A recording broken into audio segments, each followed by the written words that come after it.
naam is Mariska en welkom by episode 1 van Dis Hoe Ons Moor vanuit die Millie FM podcast studio. 'n Dodelike Valentyn, die moord op Riva Steenkamp en die verhoor van Oscar Pretorius.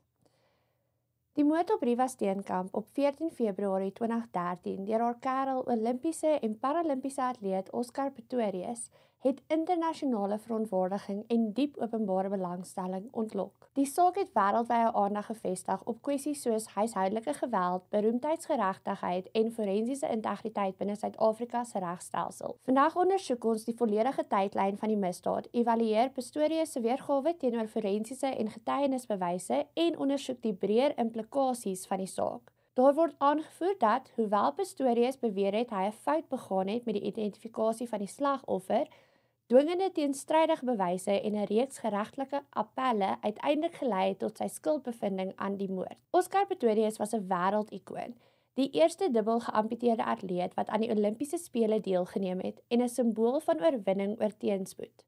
Riva Steenkamp was 'n opkomende ster, 'n regsgraadhouer, 'n model en 'n uitgesproke kampvegter teen geslagsgebaseerde geweld. Die tragiese gebeure van 14 Februarie 2013 het gelei tot Steenkamp se dood en 'n hofsaak wat vir jare die nuus oorheers het. So, 'n bietjie agtergrond oor Oscar. Oscar is gebore met fibulêre hemimelia. Pretorius se bene is onder die knie geamputeer voordat hy 1 jaar oud was. Ten spyte van die fisiese beperkings het hy 'n wêreldbekende naloper geword. Goue medaljes by die Paralimpiese spele gewen en aan die 2012 Londen Olimpiese spele deelgeneem. Teen 2013 was hy 'n nasionale held en internasionaal beroemd. Riva Steenkamp was 'n bekwame model en mediapersoonlikheid met 'n regsgraad.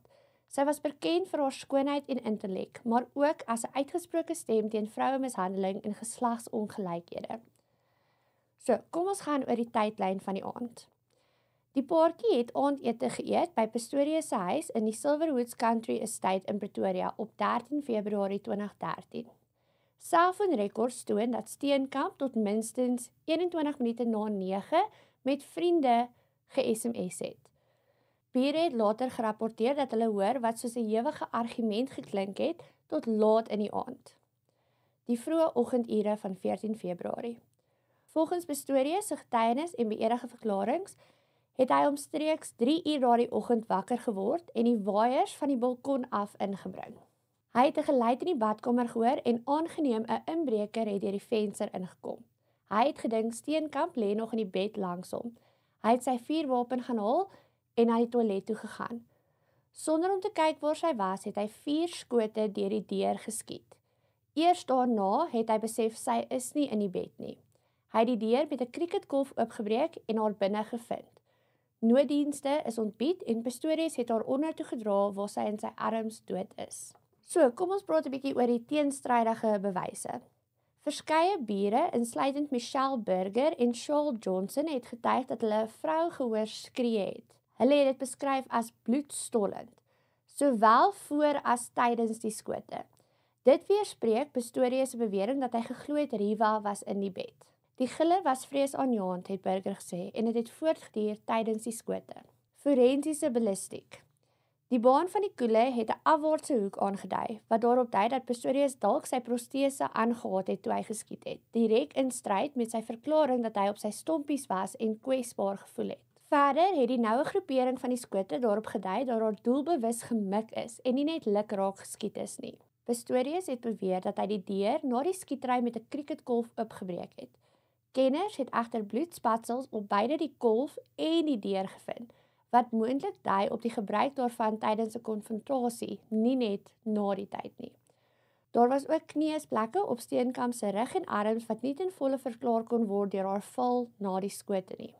Die lijkskouing het getoon dat Steenkamp in die kop, arm en heup getref is. Die wonde aan haar arm en heup dui daarop dat sy probeer het om haarself te beskerm of weg te beweeg. Die noodlottige kopwond dui daarop dat sy na die deur gekyk het. Die teenwoordigheid van kos in haar maag het aangedui dat sy sowat 2 uur voor haar dood geëet het, wat haar aktief en wakker plaas baie later as wat Pretorius beweer het. WhatsApp-boodskappe tussen Riva en Oscar het 'n onstuimige prentjie van hul verhouding geskets. Een boodskap, gestuur Januarie 2013, het gelees: "Ek is soms bang vir jou, hoe jy op my afgaan. Jy maak my meeste van die tyd gelukkig, maar ek is bang vir jou. Hierdie boodskappe het die beeld van 'n liefdevolle, stabiele verhouding ondermyn. Regter Thokozile Masipa het 'n uitspraak van strafbare manslag gelewer en aangevoer dat die staat nie kon bewys dat Pistorius die opset gehad het om Steenkamp dood te maak bo redelike twyfel nie. Hy is tot 5 jaar tronkstraf gevonnis, ingevolge artikel 276 van die strafproseswet. Die uitspraak is gekritiseer vir die versuim om omstandighede en forensiese bewyse in ag te neem. Die Hooggeregshof van Appel het die oorspronklike uitspraak omvergewerp. Die hof het beslis dat Pistorius moes voorsien het dat 4 skote in 'n klein geslote ruimte iemand kon doodmaak. Die kernregsbegrip van dolus eventualis, dat iemand aan moord skuldig is as hy die moontlikheid van dood voorsien en tog voortgegaan het, is hiervan toepassing.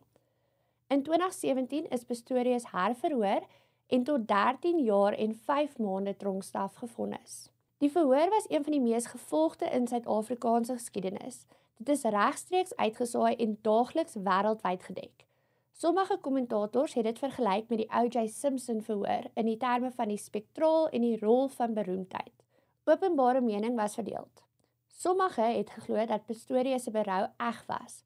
Ander het die saak gesien as 'n voorbeeld van manlike geweld en die versuim om vroue te beskerm. Riva Steenkamp se ouers, Barry en June, het volgehou dat Pistorius gelieg het en dat hul dogter in die toilet geskuil het tydens 'n argument. Die saak het Suid-Afrika se voortdurende krisis van geslaggebaseerde geweld beklemtoon. Tydens die voorval het die land een van die hoogste syfers vir intieme vennootgeweld in die wêreld gehad. Steenkamp se dood het simbolies geword van hierdie breër probleem. Haar voorspraak teen mishandeling het 'n tragiese ironie aan haar lot verleen en die saak in 'n kulturele sowel as regsverband geplaas. Oscar Pistorius se verdediging dat hy Riva Steenkamp met 'n inbreker verwar het, is uiteindelik ondermyn deur forensiese bewyse, getuienis van bure en digitale kommunikasie. Die baan van die skote, die gille wat deur die bure gehoor is en Pistorius se eie digitale voetspoor het 'n prent geskets van roekelose en doelbewuste geweld. Die regstelsel het uiteindelik met 'n moordskuldig bevinding gereageer, alhoewel nie sonder betekenisvolle openbare en regsdebat nie. Die saak bly 'n spulpunt in besprekings oor geregtigheid, geweld teen vroue en die grense van beroemdheid se invloed in die hof. Alle bronne vir die inligting wat ek gebruik het, gaan onderbeskikbaar wees, so as jy verder wil gaan lees, asseblief doen. En ja, laat weet vir my, wat dink jy Oscar het geweet wat hy doen? Dink jy dit was 'n ongeluk? Ek sal graag jou opinie wil hoor en dan sien ek jou weer volgende keer. Bye! Criminally Intimate, kers gemaak vir jou smaak.